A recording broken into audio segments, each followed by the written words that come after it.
السلام علیکم ورحمۃ اللہ وبرکاتہ۔ میں جامعہ مریم لیل بناز سے ہوں۔ سامیات انجمن دنیا کی سب سے زیادہ پاکیزہ اور مقدس کتاب قرآن پاک ہے۔ قرآن پاک رب الجلال کی طرف سے عطا کردہ وہ حسین تحفہ ہے جس نے 23 سال کی قلیل مدت میں پورے عالم میں انقلاب برپا کر دیا، جس کی آیتوں کو سن کر پتھر دل موم ہو گئے، جس کا مثل پیش کرنے کے لیے نحمدہ و نصلی علی رسول الکریم، اما بعد۔ خدا کے نام سے ہم انجمن کا آغاز کرتے ہیں، خدا کے نام سے ہم انجمن کا آغاز کرتے ہیں، وہی مالک ہم ان کے کرم پر ناز کرتے ہیں۔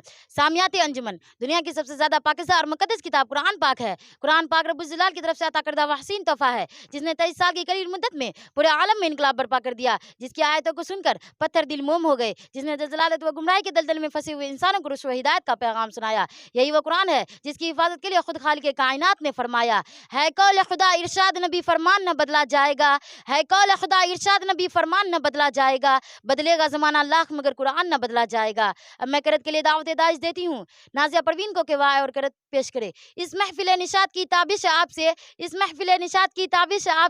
شرکت کی پرخلوص گزارش ہے آپ سے۔ پیش کرنے کے لیے تمنا بنت مجاہد کو دعوت داعش دیتی ہوں کہ وہ آئے اور قرأت پیش کرے۔ اس محفل نشاط کی تابش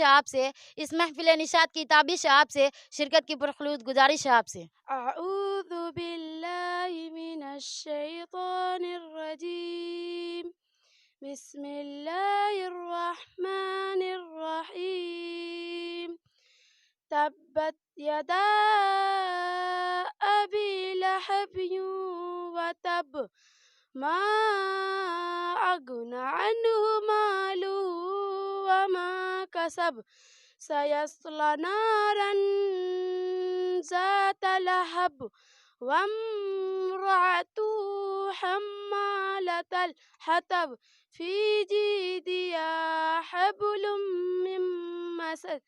قرآن کریم کی تلاوت نے اس نورانی محفل کو نور قرآن سے منورہ کر دیا۔ اس نورانی فضا میں اگر اس لائق حمد و ثنا کی تعریف بیان نہ کی جائے جس نے بڑے بڑے سمندر کو پیدا فرمایا، جس نے سورج چاند ستاروں کا نظام چلایا، جس نے تمام مخلوقات کو بغیر کسی قسم کے نمونے کے پیدا فرمایا، جس نے حضرت آدم علیہ السلام کو بغیر ماں باپ کے پیدا فرمایا، جس نے حضرت حوا علیہ السلام کو بغیر ماں کے پیدا فرمایا،